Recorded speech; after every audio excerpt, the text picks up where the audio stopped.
नमस्कार, किसान समाचार में आपका स्वागत है। मैं हूं साइमा खान। सबसे पहले नजर हेडलाइंस पर। प्रधानमंत्री नरेंद्र मोदी की सरकार ने पूरा किया हल्दी बोर्ड का सपना। राष्ट्रीय हल्दी बोर्ड की हुई शुरुआत। तेलंगाना के किसान लंबे समय से कर रहे थे हल्दी बोर्ड की मांग। अब वैश्विक बाजार में हल्दी किसानों को मिलेगी पहचान और अच्छी कीमत। देश भर के हल्दी किसानों में खुशी की लहर। विकसित भारत संकल्प यात्रा के दौरान कुल्लू जिले में किसानों को कृषि संबंधित नवीन तकनीकों से कराया जा रहा है रूबरू। किसानों को कृषि में बहुउपयोगी एग्री ड्रोन तकनीक की प्रदर्शन के माध्यम से दी गई जानकारी। लोगों के स्वास्थ्य की भी की गई जांच। और राजधानी दिल्ली और उसके आसपास के इलाकों में सोमवार शाम की हल्की बारिश ने बढ़ाई ठंड। वायु गुणवत्ता सूचकांक में 100 अंक की कमी की गई दर्ज, लेकिन वायु गुणवत्ता सूचकांक अभी भी खराब श्रेणी में बरकरार। पहाड़ों पर बर्फबारी के साथ साथ बारिश का अलर्ट। और अब समाचार विस्तार से। प्रधानमंत्री नरेंद्र मोदी सरकार ने हल्दी बोर्ड का सपना पूरा कर दिया है। राष्ट्रीय हल्दी बोर्ड की शुरुआत से हल्दी की खेती से लेकर उसे बाजार तक पहुंचाने में मदद मिलेगी। वैसे तो इससे देश भर के हल्दी किसान खुश हैं, लेकिन सबसे ज्यादा खुशी तेलंगाना के किसानों में है, क्योंकि वो लंबे समय से इसकी मांग कर रहे थे। पेश है हमारे संवाददाता उर्मिलेश भट्ट की ये रिपोर्ट। तेलंगाना के निजामाबाद, निर्मल और जगतियाल जिले हल्दी की खेती के लिए जाने जाते हैं, लेकिन हल्दी बोर्ड नहीं होने से यहाँ के किसानों को उत्पाद की सही कीमत नहीं मिलने समेत कई मुश्किलों का सामना करना पड़ता था। इसी वजह से इस क्षेत्र में विकास के तमाम मुद्दों के साथ हल्दी बोर्ड का गठन भी प्रमुख मुद्दा रहा। लेकिन मोदी सरकार ने यहाँ के लोगों की वर्षों पुरानी इस मांग को पूरा कर दिया।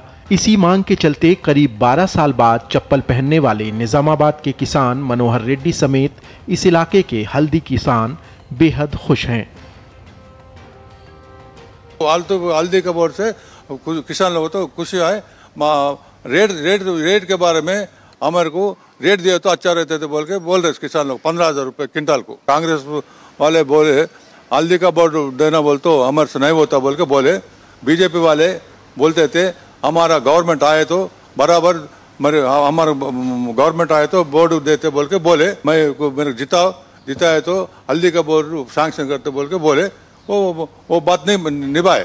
हल्दी किसान और इससे जुड़े कारोबारियों का कहना है कि इससे न सिर्फ हल्दी उत्पादन को बढ़ावा मिलेगा, बल्कि वैश्विक बाजार में इसे विशेष पहचान भी मिलेगी।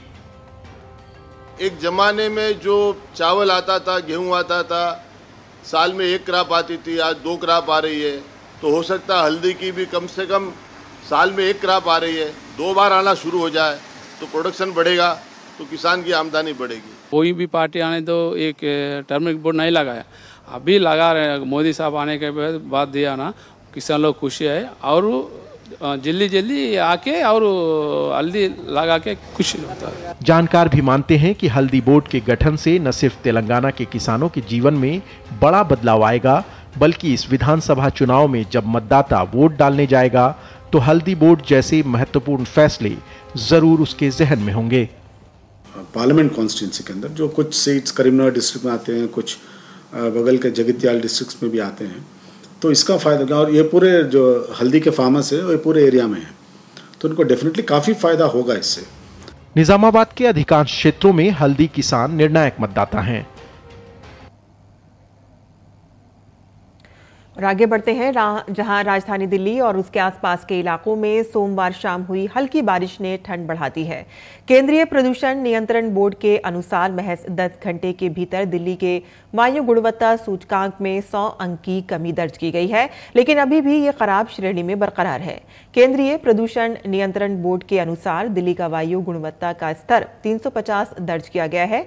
आनंद विहार में AQI 375 और लोधी रोड में AQI 339 दर्ज किया गया। वायु गुणवत्ता सूचकांक में हल्की गिरावट होने पर लोगों को थोड़ी सी राहत भी मिली है।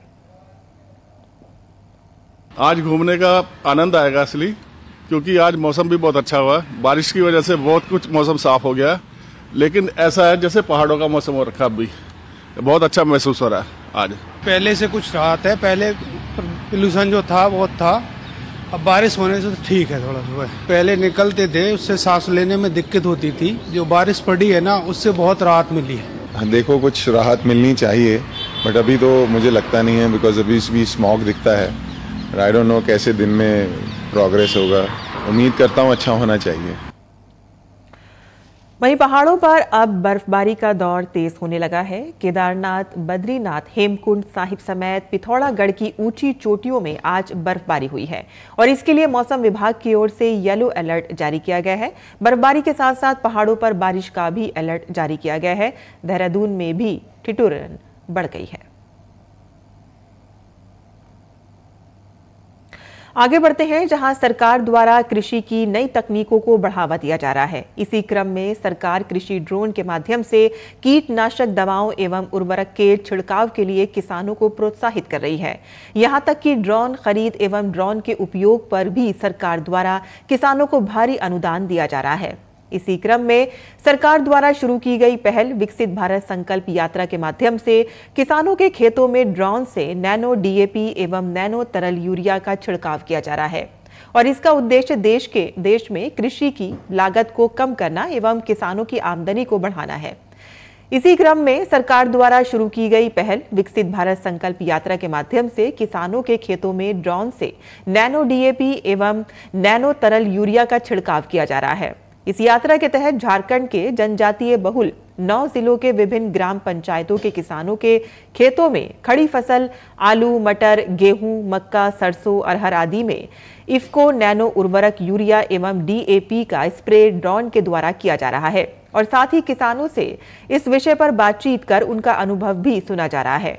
ड्रोन तकनीक से छिड़काव के कई फायदे हैं। ड्रोन से खाद के छिड़काव से एक और जहां कम खाद की आवश्यकता होती है जिससे फसल उत्पादन की लागत कम होती है, तो वहीं पैदावार अधिक होती है।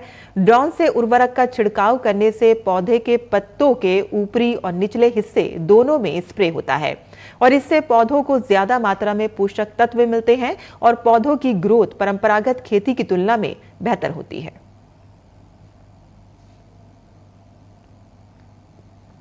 ऊंची चोटियों पर ताजा बर्फबारी के बावजूद भी प्रदेश के जनजातीय क्षेत्रों में जारी विकसित भारत संकल्प यात्रा को लेकर न तो स्थानीय लोगों में उत्साह कम हो रहा है और न ही अधिकारियों का इसे सफल बनाने का जज्बा।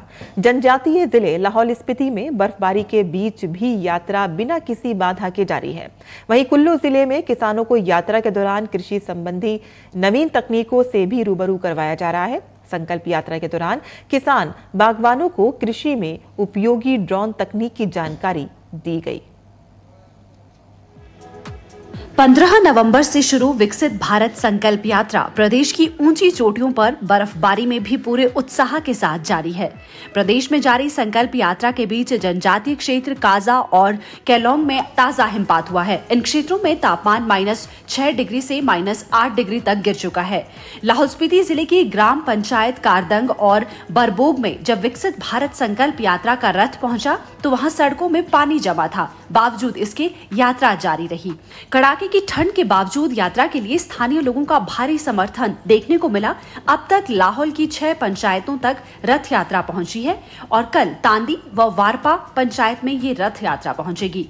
लाहौल की कारदंग पंचायत के उप प्रधान टशी दावा ने कहा कि विकसित भारत संकल्प यात्रा के माध्यम से लोगों को केंद्र सरकार की महत्वपूर्ण व जन कल्याणकारी योजनाओं की जानकारी मिल रही है। यात्रा के दौरान लोगों की स्वास्थ्य जांच की गई, साथ ही उनके आभा कार्ड भी बनाए गए। वहीं कड़ाके की ठंड के बावजूद लोग यहां आ रहे हैं।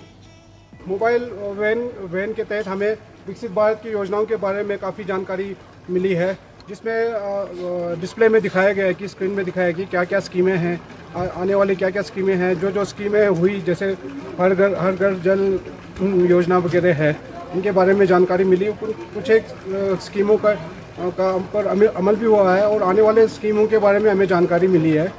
और हम यहाँ पर ठंड होने के बावजूद भी पंचायती काफ़ी लोगों ने भाग लिया और केंद्र सरकार के स्कीमों के बारे में जानकारी ली।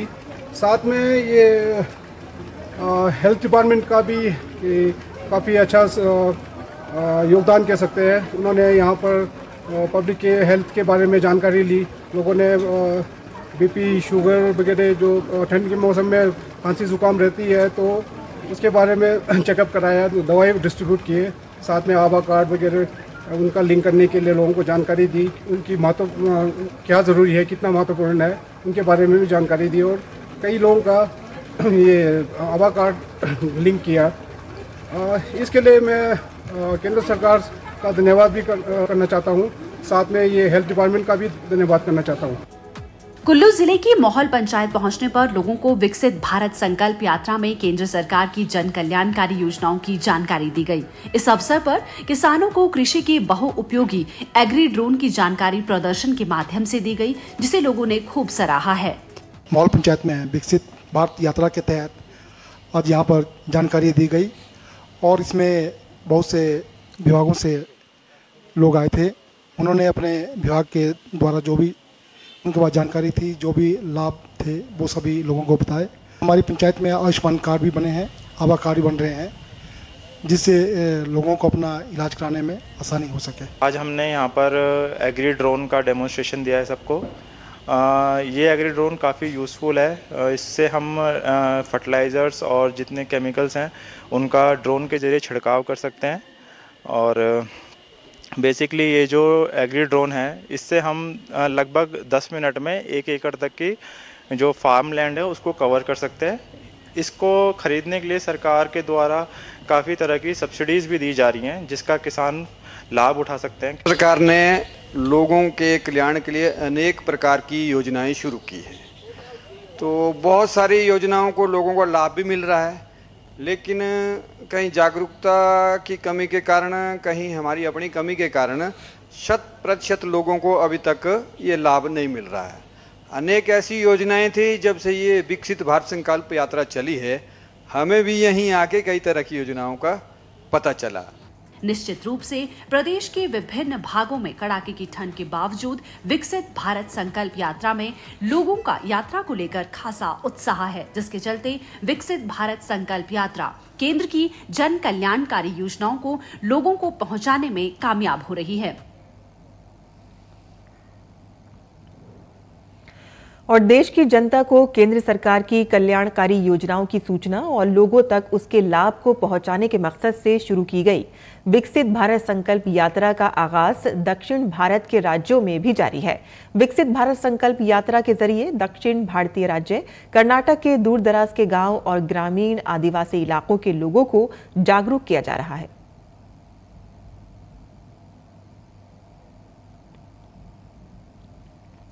दिल्ली में चल रहा भारत अंतर्राष्ट्रीय व्यापार मेला सोमवार को संपन्न हो गया। मेले के दौरान सर्वश्रेष्ठ प्रदर्शन करने वाले पंडालों को पुरस्कृत किया गया। और क्या खास रहा मेले में, बता रहे हैं हमारे संवाददाता गिरीश निशाना अपनी इस खास रिपोर्ट में। दिल्ली के प्रगति मैदान में चल रहे 42वें अंतर्राष्ट्रीय व्यापार मेले के आखिरी दिन यानी सोमवार को फव्वारों की संगीतमय शाम के साथ समापन हुआ। जी हां, ITPO द्वारा आयोजित इस समापन समारोह में थीम के अनुसार सर्वश्रेष्ठ पंडाल सजाने के लिए मध्य प्रदेश को स्वर्ण पदक प्रदान किया गया। राज्यों में ओडिशा को तो संघ शासित प्रदेशों में अंडमान निकोबार को स्वर्ण पदक प्रदान किया गया। स्वच्छ पंडाल के लिए पंजाब और सशक्त भारत के लिए वस्त्र मंत्रालय को स्वर्ण पदक मिला। PSU में PNB को जहां स्वर्ण पदक से नवाजा गया, तो वहीं विदेशों के पंडाल में UAE को स्वर्ण पदक मिला। मंत्रालय और विभागों में आयुष मंत्रालय को स्वर्ण, CBDT और इनकम टैक्स को रजत, रेल मंत्रालय को कांस्य और इलेक्ट्रॉनिक एवं इंफॉर्मेशन टेक्नोलॉजी को प्रशंसा पत्र प्रदान किया गया। सबसे लोकप्रिय पंडाल के लिए इनकम टैक्स को स्वर्ण पदक, खान मंत्रालय को रजत और ऊर्जा मंत्रालय को कांस्य पदक प्रदान किया गया। इस 14 दिनों के मेले में 10 लाख से ज्यादा लोगों ने अवलोकन किया। 42वां हमारा अंतर्राष्ट्रीय ट्रेड फेयर जो रहा है, वो अपने आप में एक अभूतपूर्व सफल तौर पे सफल रहा है। नए कीर्तिमान हासिल किए हमने, कई नई चीज़ें हमने लोगों के लिए इंट्रोड्यूस की और कई पुराने रिकॉर्ड भी हमने जोड़े। मेले के आखिरी दिन काफी संख्या में भीड़ उमड़ी और लोग काफी उत्साहित नजर आए। बहुत बढ़िया, मजा आ गया, देखते ही मन खुश हो गया हमारा। नई चीजें हैं यहाँ पर, हर साल यहाँ हम आते ही आते हैं। बहुत अच्छा लगा, भीड़ बहुत है, अच्छा लग रहा है, खुश हो रहे हैं, सब चीज अच्छी मिल रही है। मेले में उमड़ी भीड़ से व्यापारी वर्ग भी काफी उत्साहित नजर आया। बढ़िया रहा है, क्योंकि इनका एक तो इंफ्रास्ट्रक्चर बहुत बढ़िया बना है, लोग इंफ्रास्ट्रक्चर देखने आए हैं और जो भीड़ आई है तादाद के अंदर, उसकी आप पूछिए मत हमने देखा कि लोग ना सिर्फ इन प्रोडक्ट्स को पसंद कर रहे हैं, इनको खरीद भी रहे हैं। तो बम्पर सेल रही है, लगातार काउंटर चलते रहे। बहुत सारे नए कस्टमर मिले, बहुत सारे पुराने कस्टमर थे, और जैसे जनरल देखा जाए तो ये मेला हर एक वर्ग को बढ़ाने के लिए है। गौरतलब है कि ये भारत अंतर्राष्ट्रीय व्यापार मेला 14 नवंबर से शुरू होकर 27 नवंबर तक चला। इस बार ये मेला 1,10,000 वर्ग मीटर में आयोजित किया गया, जो अब तक का सबसे बड़ा मेला रहा। मेले की थीम वसुधैव कुटुंबकम रखी गई थी। मेले के आखिरी दिन काफी संख्या में दर्शक पहुंचे और लोगों ने जमकर खरीदारी भी की। कैमरामैन आनंद कुमार के साथ गिरीश निशाना, डीडी न्यूज, दिल्ली। और किसान समाचार में अब बात करते हैं मंडी भाव की, और आइए देखते हैं कि क्या रहा देश भर की मंडियों का भाव।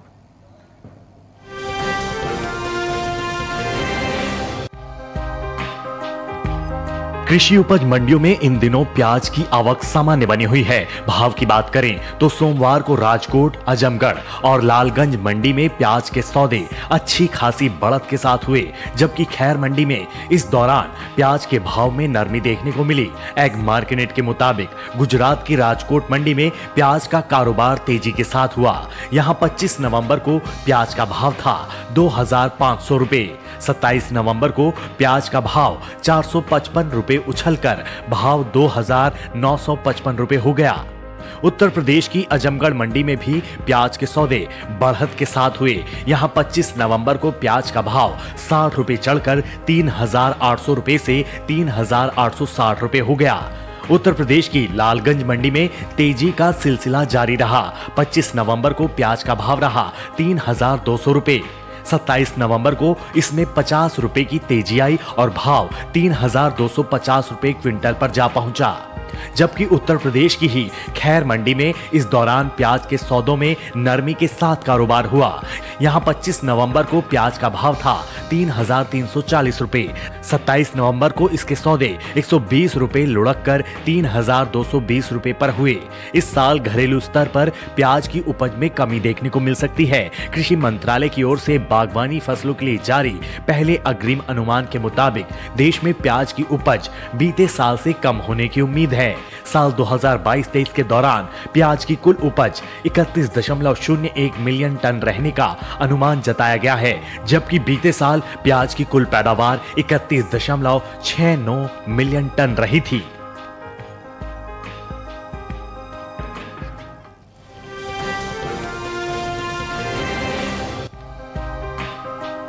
फिलहाल कृषि उपज मंडियों में मूंगफली की आवक सामान्य बनी हुई है। भाव की बात करें तो सोमवार को ज्यादातर कृषि उपज मंडियों में मूंगफली के कारोबार में सुस्ती देखने को मिली। एग मार्केट के मुताबिक गुजरात की बक्सरा मंडी में 25 नवंबर को मूंगफली का भाव रहा 6,282 रुपए। 27 नवंबर को इसके भाव में 420 रुपए की गिरावट दर्ज की गई और भाव 5,862 रुपए रह गया। राज्य की ही राजकोट मंडी में इस दौरान मूंगफली के सौदों में नरमी के साथ कारोबार हुआ। यहां 25 नवंबर को मूंगफली का भाव था 6,555 रुपए। 27 नवंबर को इसके सौदे 255 रुपए गिरकर 6,300 रुपए रह गए। गुजरात की विसावदर मंडी में भी कमजोरी के साथ कारोबार हुआ। 25 नवंबर को मूंगफली का भाव था 6,155 रुपए। 27 नवंबर को इसके भाव में 115 रुपए की नरमी आई और भाव 6,040 रुपए रह गया। वहीं बात मूंगफली की पैदावार की करें तो घरेलू स्तर पर इस साल मूंगफली की पैदावार में बढ़त देखने को मिल सकती है। कृषि मंत्रालय के तीसरे अग्रिम अनुमान के मुताबिक साल 2022-23 के दौरान मूंगफली की उपज 102.82 लाख टन होने का अनुमान जताया गया है, जबकि बीते साल की समान अवधि के दौरान मूंगफली की पैदावार 101.35 लाख टन रही थी। मूंगफली की उपज में हुई बढ़त का असर कृषि उपज मंडियों में इसके बाजार भाव पर देखने को मिल सकता है।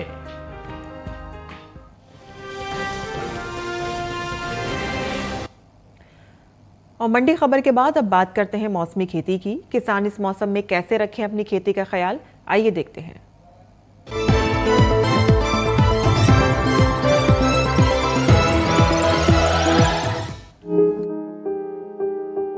जम्मू कश्मीर में सरसों की बुआई कर लें, साथ ही मटर की बुआई करते रहें। किसान तिल की बुआई कर सकते हैं। इसके अलावा गेहूं की बुआई करें। गेहूं के खेत में पर्याप्त नमी बनाए रखें। यहाँ के किसान मूली की तुड़ाई कर लें। अभी गाजर की तुड़ाई भी कर सकते हैं। जम्मू कश्मीर में खीरे और लौकी की भी तुड़ाई करें। वहीं भिंडी की तुड़ाई के लिए समय उपयुक्त है। इसके साथ ही प्याज की बुआई के लिए नर्सरी तैयार करें। यहीं फूल गोभी की बुआई के लिए नर्सरी तैयार कर सकते हैं। वहां के किसान तोरई के खेत में निराई और गुड़ाई कर लें। जम्मू कश्मीर में बीन की तुड़ाई करते रहें। हिमाचल प्रदेश में सेब की तुड़ाई करें। किसान गेहूं की बुआई कर सकते हैं। यहीं मटर की बुआई भी कर लें। इसके अलावा मूली और गाजर की बुआई करते रहें। वहां के किसान पालक और मेथी की बुआई करें, साथ ही शलगम भी बोएं। हिमाचल के किसान मूंग की बुआई कर लें। इस समय कपास और सरसों की बुआई करते रहें। इसके साथ ही लहसुन की रोपाई कर सकते हैं। यहाँ तिल की बुआई के लिए सही समय है। अभी गन्ने की कटाई करते रहें। हिमाचल प्रदेश में फूल गोभी के खेत से खरपतवार निकालें। किसान धान की कटाई करें। वहीं प्याज की बुआई के लिए नर्सरी तैयार कर लें।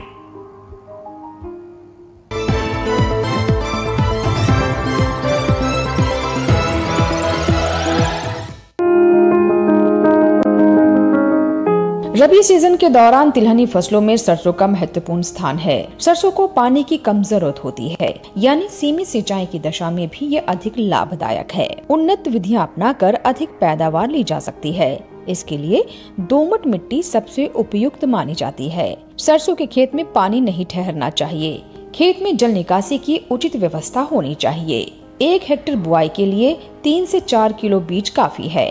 कतार से कतार की दूरी 30 से 45 सेंटीमीटर और पौधे से पौधे की दूरी 10 से 15 सेंटीमीटर होनी चाहिए। खरपतवार की रोकथाम के लिए बुआई से पहले ही फ्लूकोलोरोलिन की 2.2 मात्रा 600 से 800 लीटर पानी में मिलाकर प्रति हेक्टेयर के दर से छिड़कें। इसकी जगह पेंडामेथिलीन 30 EC की 3.3 लीटर मात्रा को इतने ही पानी में मिलाकर छिड़क सकते हैं। इसके अलावा बुआई के 15-20 दिन बाद घने पौधों को निकाल दें और पौधों के बीच 15 सेंटीमीटर का फासला कर दें। सरसों में सफेद रतुआ नाम की बीमारी हो सकती है। इससे बचाव के लिए प्रति किलो बीज को 2 ग्राम थीरम से उपचारित करें। थीरम को पानी में मिलाएं और फिर इस घोल को बीज पर छिड़क दें। ऐसा करना बीज जनित रोगों से बचाव के लिए जरूरी है। सरसों को पानी की ज्यादा जरूरत नहीं होती है। पहली सिंचाई फूल आने के समय और दूसरी फलियों में दाना भरते समय करनी चाहिए। जाड़े के मौसम में अगर बारिश हो जाए तो दूसरी सिंचाई भी नहीं करनी पड़ती। बुआई से पहले मिट्टी की जांच जरूर करवाएं।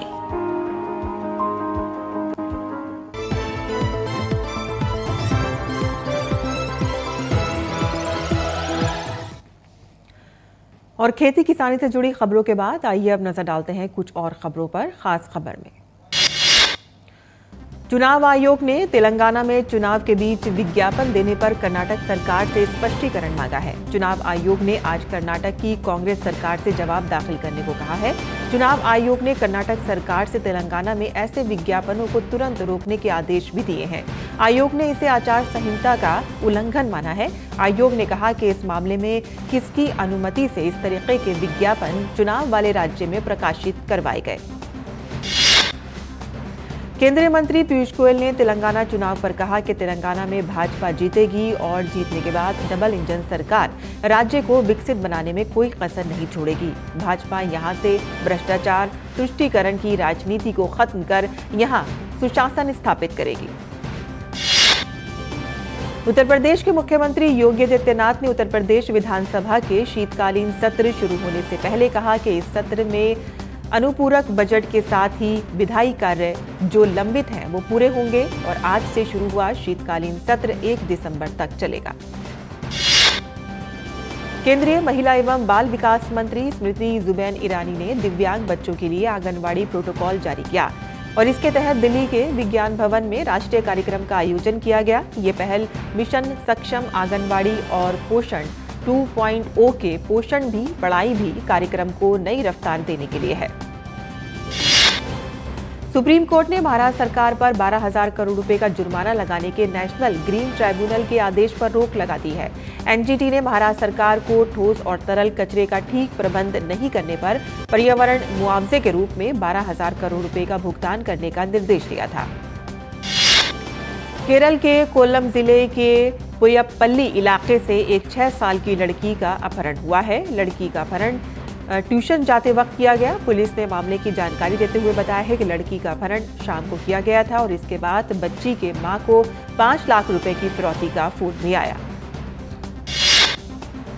और काशी में धूमधाम से देव दीपावली मनाई गई। इस खास अवसर पर गंगा नदी किनारे 84 घाटों पर लाखों दियों की जगमगाहट से पूरा काशी रोशनी से नहा गया। लेजर शो के साथ साथ green aerial fire crackers show का भी सैलानियों ने आनंद लिया।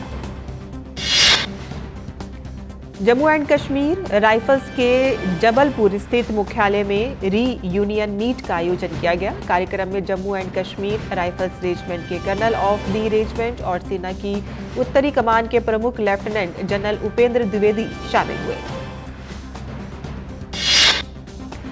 और किसान समाचार में आज के लिए बस इतना ही। अनुमति दें, नमस्कार।